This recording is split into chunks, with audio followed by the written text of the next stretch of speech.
Hello friends, പ്ലാന്റിന്റെ മറ്റൊരു വീഡിയോയിലേക്ക് എല്ലാവർക്കും സ്വാഗതം. ഇന്നത്തേതൊരു സെയിൽ വീഡിയോ അല്ല. നമ്മുടെ കയ്യിൽ നിന്ന് CC പ്ലാന്റ്സ് വാങ്ങുന്ന പല ആൾക്കാർക്കും കുറെ ഡൗട്ട്സ് ഉണ്ട്. അതൊക്കെ ക്ലിയർ ചെയ്തിട്ടുള്ള ഒരു വീഡിയോ ആണ്. അപ്പൊ ഇന്നത്തെ വീഡിയോയിൽ CC പ്ലാന്റിന്റെ കെയറും പോട്ടി മിക്സും വാട്ടറിംഗ് ഒക്കെയാണ് ഡീറ്റെയിൽ ആയിട്ട് പറയുന്നത്. അപ്പൊ നമുക്ക് സമയം കളയാതെ വീഡിയോയിലേക്ക് കിടക്കാം. CC പ്ലാന്റിനെ കുറിച്ച് പറയുകയാണെങ്കിൽ ശരിക്കും പറഞ്ഞു കഴിഞ്ഞാൽ നമ്മൾ മറ്റുള്ള ഇൻഡോർ പ്ലാന്റ്സിനെ കാട്ടി നമുക്ക് വളരെ എളുപ്പത്തിൽ വളർത്തിയെടുക്കാൻ പറ്റുന്ന പ്ലാന്റ് ആണ്. ശരിക്കും പറഞ്ഞാൽ ഇതൊരു ലോ മെയിൻ്റനൻസ് പ്ലാന്റ് ആണ്. അപ്പൊ അത് പലർക്കും അറിയാത്തത് കൊണ്ടിട്ടാണ് CC പ്ലാന്റ് പലരും വാങ്ങി നട്ടിട്ട് അത് നശിച്ചു പോകാനുള്ള മെയിൻ ആയിട്ടുള്ള റീസൺ. ഇത് ഒരുപാട് വെള്ളമൊന്നും ആവശ്യമില്ലാതെ വളരുന്ന പ്ലാന്റ് ആണ്. അതേപോലെ തന്നെ തീരെ വെളിച്ചം ഇല്ലെങ്കിലും സർവൈവ് ചെയ്യുന്ന ഒരു ടൈപ്പ് പ്ലാന്റ് ആണ്. അപ്പൊ കോമൺ ആയിട്ട് നമ്മളെ കയ്യിൽ നിന്ന് പ്ലാന്റ്സ് വാങ്ങിക്കുന്നവരാണെങ്കിലും നമ്മളോട് ചോദിക്കുന്ന കാര്യങ്ങൾ എന്ന് പറഞ്ഞാൽ ഈ പ്ലാന്റിന്റെ ലീഫും അല്ലെങ്കിൽ അതിന്റെ തണ്ടൊക്കെ മഞ്ഞ കളർ അടിച്ചു പോകുന്നതിന്റെ കാരണം, അതിന് മെയിൻ ആയിട്ടുള്ള കാരണം എന്ന് പറഞ്ഞു കഴിഞ്ഞാൽ ഓവർ വാട്ടറിങ് ആണ്. ഒരുപാട് വെള്ളം ഒഴിക്കുന്നത് കാരണമാണ് CC പ്ലാന്റിന്റെ ലീഫ് മഞ്ഞ കളറായി പോകുന്നത്. ഈ പ്ലാന്റിന്റെ ഒരു പ്രത്യേകത എന്ന് പറഞ്ഞു കഴിഞ്ഞാൽ ഇത് നിങ്ങൾ റീപോർട്ട് ചെയ്യുന്ന സമയത്ത് ശ്രദ്ധിച്ചാൽ അറിയാൻ പറ്റും. ഇതിന്റെ റൂട്ടിനോട് ചേർന്നിട്ട്, റൂട്ടിന് അവിടെ ട്യൂബർ ആണ്. അത് ശരിക്കും പറഞ്ഞു കഴിഞ്ഞാൽ ഒരു വാട്ടർ സ്റ്റോറിങ് കപ്പാസിറ്റി ഉള്ള ഒരു ട്യൂബർ ആണ്. എന്ന് പറഞ്ഞാൽ അതിലാണ് ഈ പ്ലാന്റിന് ആവശ്യമായിട്ടുള്ള വെള്ളം സ്റ്റോർ ചെയ്ത് വെച്ചിരിക്കുന്നത്. അപ്പോൾ അടുത്തൊരു ചോദ്യം വരുന്നതെന്ന് പറഞ്ഞു കഴിഞ്ഞാൽ അങ്ങനെ സ്റ്റോർ ചെയ്ത് വെക്കുന്നുണ്ട്, അപ്പൊ നമ്മൾ ഇതിന് വെള്ളം ഒഴിക്കേണ്ട ആവശ്യമില്ലേ എന്നുള്ള ചോദ്യമാണ് വരുന്നത്. അപ്പം വെള്ളം ഒഴിക്കണം, പക്ഷെ എപ്പോഴാണ് ഒഴിക്കേണ്ടതെന്ന് പറഞ്ഞു കഴിഞ്ഞാൽ ഇതിന്റെ സോയിൽ കംപ്ലീറ്റ് ആയിട്ട് ഡ്രൈ ആവുമ്പോൾ മാത്രം നമ്മൾ ഒഴിച്ചാൽ മതി. അല്ലാതെ നമ്മൾ 2 ദിവസം കൂടുമ്പോഴോ 3 ദിവസം കൂടുമ്പോഴോ ഒന്നും ഇതിന് വെള്ളം ഒഴിക്കേണ്ട ആവശ്യമില്ല. നമ്മൾ നോക്കുമ്പോൾ ഇതിന്റെ മേൽമണ്ണ് നന്നായിട്ട് ഡ്രൈ ആയി എന്ന് തോന്നുമ്പോൾ മാത്രം വെള്ളം ഒഴിച്ചു കൊടുക്കുക. അതേപോലെ പ്ലാന്റ് നമ്മൾ റീപോർട്ട് ചെയ്യാനായിട്ട് എടുക്കുന്ന പോട്ട് വന്നിട്ട് നല്ല ഡ്രെയിനേജ് ഹോളുള്ള ഒരു പോട്ട് വേണം സെലക്ട് ചെയ്യാനായിട്ട്. കാരണം നമ്മൾ വീട്ടിലൊക്കെ ഇൻഡോർ ആയിട്ട് കീപ്പ് ചെയ്യുമ്പോൾ പല ആൾക്കാരും ഇത് ഡ്രെയിനേജ് ഹോൾ ഇല്ലാത്ത പോട്ടിൽ കൊണ്ട് നട്ടു വെക്കാറുണ്ട്.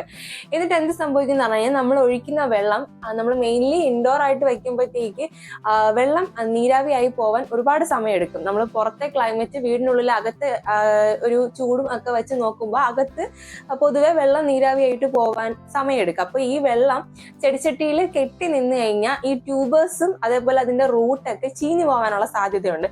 അങ്ങനെ പ്ലാന്റ് ഡാമേജ് ആയി പോകും. പക്ഷെ നമ്മൾ നല്ല ഡ്രെയിനേജ് ഹോളുള്ള ഒരു പോട്ട് എടുക്കുകയാണെങ്കിൽ നമ്മൾ വെള്ളം ഒഴിക്കുന്നത് അതിൽ നിന്ന് വാർന്നു പോവുകയും പ്ലാന്റിന് യാതൊരു തരത്തിലുള്ള ഡാമേജും ഉണ്ടാവത്തില്ല. പിന്നെ വരുന്നതെന്ന് പറഞ്ഞാൽ ഇതിന്റെ പോട്ടി മിക്സ് ആണ്. പലരും ഈ പ്ലാന്റ് ഇൻഡോർ ആയിട്ട് സെറ്റ് ചെയ്യുമ്പോഴത്തേക്ക് ഒരുപാട് ചകിരിച്ചോറൊക്കെ ചേർത്തിട്ടാണ് പ്ലാന്റ് റീപോർട്ട് ചെയ്യുന്നത്. ശരിക്കും പറഞ്ഞു കഴിഞ്ഞാൽ ഈ പ്ലാന്റിന് നമ്മൾ ചകിരിച്ചോറ് ചേർക്കേണ്ട ആവശ്യമില്ല. നമ്മൾ സാധാരണ പോട്ടി മിക്സ് മതിയാവും. പിന്നെ വേണമെങ്കിൽ നമുക്ക് വളരെ കുറച്ച് ക്വാണ്ടിറ്റിയിൽ ചേർക്കാം. കാരണം ഇപ്പം നമ്മൾ പുറത്തോട്ടൊക്കെ എന്തെങ്കിലും ഒരു ആവശ്യമായിട്ടൊക്കെ നമ്മൾ ട്രാവൽ ചെയ്യുകയോ എടുക്കുകയൊക്കെ ചെയ്യുകയാണെങ്കിൽ ഇപ്പം നമ്മളൊരു 2 വീക്സ് ഒക്കെ കൂടുതൽ നമ്മൾ മാറി നിൽക്കുമ്പോഴത്തേക്കും നമുക്ക് പ്ലാന്റിന് വെള്ളം ഒഴിക്കാൻ പറ്റുന്നില്ല. അങ്ങനത്തെയൊക്കെ രീതിയിൽ വളർത്തുന്നവരാണെങ്കിൽ അങ്ങനെയുള്ളവർക്ക് വേണമെങ്കിൽ പോട്ടി മിക്സിൽ വളരെ കുറച്ച് എന്ന് പറഞ്ഞാൽ ഇപ്പം നമ്മൾ 1 കപ്പ് മണ്ണ് എടുക്കുന്നുണ്ടെങ്കിൽ 1/4 കപ്പ് പോലും ചകിരിച്ചോറിന്റെ ആവശ്യം ഇതിന് വരുന്നില്ല. മെയിനായിട്ട് ഇതിന്റെ പോട്ടി മിക്സിനെ കുറിച്ച് പറയുകയാണെങ്കിൽ നമ്മൾ സാധാരണ ചെടികളൊക്കെ നടാൻ ഉപയോഗിക്കുന്ന ഗാർഡൻ സോയിലും വെർമി കമ്പോസ്റ്റും പെർലൈറ്റും പിന്നെ വേണമെങ്കിൽ വളരെ കുറച്ച് നമുക്ക് ചേർക്കാം, ചകിരിച്ചോറ് ചേർക്കാം. ഇത്രയും ചേർത്തിട്ടുള്ള ഒരു പോട്ടി മിക്സ് ആണ് ഇതിന് നമ്മൾ യൂസ് ചെയ്യുന്നത്. പൊതുവെ ഞങ്ങൾ ഇവിടെ നടുന്ന പ്ലാന്റ്സിന്റെ അകത്ത് നമ്മൾ ചകിരിച്ചോറ് ചേർക്കാറില്ല. അല്ലാതെ നമ്മൾ സാധാരണ മണ്ണും ഇതേപോലെ പറഞ്ഞ മണലും ഇതൊക്കെ ചേർത്തിട്ടുള്ള പോട്ടി മിക്സ് ആണ്. നമ്മൾ ഈ സക്യുലൻസിനൊക്കെ യൂസ് ചെയ്യുന്ന പോട്ടി മിക്സ് ആണല്ലോ, അതൊക്കെ മതിയാവും ഈ പ്ലാന്റിന് വളരാനായിട്ട്. നമ്മൾ കംപ്ലീറ്റ് ആയിട്ട് ചകിരിച്ചോറ് അവോയ്ഡ് ചെയ്താൽ ഈ പ്ലാന്റ് വളരും. പിന്നെ വാട്ടറിങ് ഞാൻ പറഞ്ഞല്ലോ, മേളിൽ മണ്ണ് നന്നായിട്ട് ഡ്രൈ ആയി എന്ന് തോന്നിയാൽ മാത്രം നമ്മൾ വെള്ളം ഒഴിച്ചു കൊടുക്കുക. പിന്നെ ലൈറ്റ്നിങ്ങിനെ കുറിച്ച് പറയുകയാണെങ്കിൽ നമ്മൾ ഒരിക്കലും ഈ പ്ലാന്റ് കൊണ്ടുപോയി ഡയറക്റ്റ് ആയിട്ടുള്ള എന്ന് വെച്ചാൽ നേരിട്ട് വെളിച്ചം അടിക്കും, നേരിട്ട് സൂര്യപ്രകാശം അടിക്കുന്നിടത്ത് വെക്കാൻ പാടില്ല. അത് ഇതിന്റെ ലീവ്സിന് ഡാമേജ് വരാനുള്ള ചാൻസ് ഉണ്ട്. ഇത് ഇൻഡയറക്റ്റ് ആയിട്ടുള്ള ലൈറ്റിൽ വളരുന്നതാണ്. നമുക്ക് ഷെയ്ഡഡ് ആയിട്ടുള്ള ഏരിയയിൽ വളർത്താം. അതേപോലെ വീടിനുള്ളിൽ നമുക്ക് എവിടെ വേണമെങ്കിലും കീപ്പ് ചെയ്യാം. ഇപ്പൊ വീടിനുള്ളിൽ തീരെ വെളിച്ചം അടിക്കാത്ത ഏരിയയിലാണെങ്കിൽ പോലും ഈ പ്ലാന്റ് സർവൈവ് ചെയ്യും. പക്ഷെ ഒരു ഡിഫറൻസ് എന്ന് പറഞ്ഞു കഴിഞ്ഞാൽ ഇൻഡയറക്റ്റ് ആയിട്ട് ലൈറ്റ് അടിക്കുന്നിടത്ത് ഇതിന് ഗ്രോത്ത് കുറച്ച് കൂടുതലായിരിക്കും. തീരെ വെളിച്ചം ഇല്ലാത്തടത്ത് നമ്മൾ വയ്ക്കുമ്പോൾ പ്ലാന്റിന് ഗ്രോത്ത് കുറച്ച് കുറവായിരിക്കും, സ്ലോ ഗ്രോത്ത് ആയിരിക്കും. പിന്നെ ഈ പ്ലാന്റ് ഇപ്പൊ നമ്മുടെ കയ്യിൽ നിന്ന് വാങ്ങിക്കുന്നവരുടെ എടുത്ത് പറയാനുള്ളൊരു കാര്യം എന്ന് പറഞ്ഞു കഴിഞ്ഞാൽ ഈ പ്ലാന്റ് മിക്ക ആൾക്കാർക്കും നമ്മൾ പോട്ടോട് കൂടി തന്നെ ആയിരിക്കും അയക്കുന്നത്. അപ്പൊ ഇതിൽ ഈ ട്യൂബർ എന്ന് പറഞ്ഞു കഴിഞ്ഞാൽ ഞാൻ നേരത്തെ പറഞ്ഞല്ലോ വാട്ടർ സ്റ്റോർ ചെയ്ത് വെക്കുന്നതുകൊണ്ട് ഇത് ട്യൂബർ നല്ല ടൈറ്റ് ആയിട്ടായിരിക്കും ഈ പോട്ടിൽ ഇരിക്കുന്നത്. അപ്പൊ നമ്മൾ ഈ പ്ലാന്റിനെ ഇങ്ങനെ പിടിച്ച് വലിച്ച് ഇളക്കാൻ ശ്രമിച്ചു കഴിഞ്ഞാൽ ഇളകി വരത്തില്ല. സൈഡിൽ ഇങ്ങനെ പ്രസ് ചെയ്തിട്ട് ഇളക്കാൻ നോക്കിയാലും ഇളകി വരത്തില്ല. അപ്പൊ ഇത് റീപോർട്ട് ചെയ്യുമ്പോൾ ഈ പോട്ട് എന്തെങ്കിലും യൂസ് ചെയ്ത് പൊട്ടിക്കുക. ഈ 2 സൈഡ് പൊട്ടിച്ചിട്ട് പ്ലാന്റ് സേഫ് ആയിട്ട് എടുത്തിട്ട് റീപോർട്ട് ചെയ്യുക.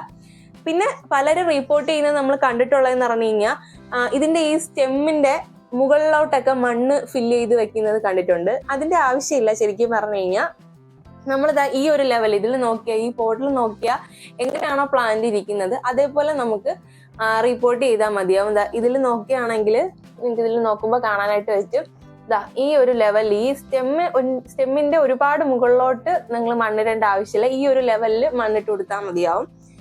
പിന്നെ ഇതിന്റെ പ്രൊപ്പഗേഷനെ കുറിച്ച് പറയാനാണെങ്കിൽ നമുക്ക് ഇതിന്റെ ലീഫ് കട്ട് ചെയ്ത് പ്രൊപ്പഗേറ്റ് ചെയ്യാവുന്നതാണ്. ലീഫ് കട്ട് ചെയ്ത് വാട്ടറിലിട്ട് പ്രൊപ്പഗേറ്റ് ചെയ്യാം. അല്ലാതെ നമുക്ക് വേണമെങ്കിൽ സോയിലിൽ വെച്ച് പ്രൊപ്പഗേറ്റ് ചെയ്യാം. അതിന്റെ വീഡിയോസ് ഒക്കെ നമ്മുടെ ചാനലിൽ ഇതിനു മുമ്പേ നമ്മൾ ചെയ്തിട്ടുണ്ട്. ഇപ്പൊ ഈ ഒരു വീഡിയോ ഇടുന്നത് ഒരുപാട് പേര് ഡൗട്ട് ചോദിച്ച് വരുന്നത് കൊണ്ടിട്ടാണ് ഇപ്പൊ വീഡിയോ ഇട്ടിരിക്കുന്നത്. അപ്പോൾ ഫെർട്ടിലൈസറിനെ കുറിച്ച് പറയുകയാണെങ്കിൽ നമുക്ക് എല്ലാതരം ഫെർട്ടിലൈസറും ഇട്ട് കൊടുക്കാം. പിന്നെ നമ്മൾ എന്നിട്ട് ഇൻഡോർ പ്ലാന്റ്സിന് കൂടുതലായിട്ട് യൂസ് ചെയ്യുന്ന പറഞ്ഞാൽ NPK, പിന്നെ ബാസക്കോട്ട, അങ്ങനെയൊക്കെയുള്ള ഫെർട്ടിലൈസർ ആണ് യൂസ് ചെയ്യുന്നത്. അതൊക്കെ ആകുമ്പോഴത്തേക്ക് നല്ല പ്ലാന്റ്സിന് നല്ല ഗ്രോത്ത് കിട്ടും. അപ്പൊ നിങ്ങൾക്ക് അത് യൂസ് ചെയ്യാം. അല്ലാതെ സാധാരണ ഫെർട്ടിലൈസർ വേണമെങ്കിലും യൂസ് ചെയ്യാം.